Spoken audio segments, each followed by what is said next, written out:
Mag-ihaw ako ng isdang tabas guys, sariwang sariwa.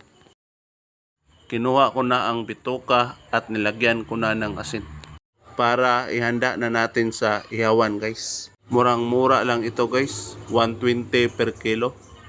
Buhay probinsya, paki-like, subscribe. Ito na yung lagayan ng uling guys para sinimulan na natin. Dadagdagan lang nyo ng uling guys kapag napansin nyong mahina na yung baga. Kandila ang ginamit ko sa pagpaapoy ng uling guys. Hayaan lang natin hanggang dumukot na yung uling, saka kunin natin yung kandila. Hindi ako gumagamit ng plastic sa pagpaapoy guys.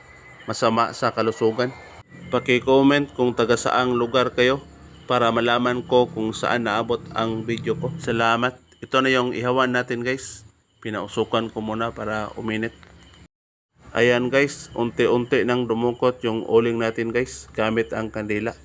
Masarap kumain ng inihaw na isda, buhay probinsya. Nilagay ko na ang isdang tabas guys. Hintay lang tayo ng ilang minuto guys bago baliktarin natin ang isda.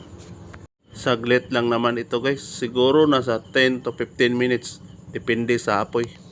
Ayan guys, binaliktad ko na. Luto na yung nasa back. Yung sa front, hindi pa kasi kakabaliktad ko lang.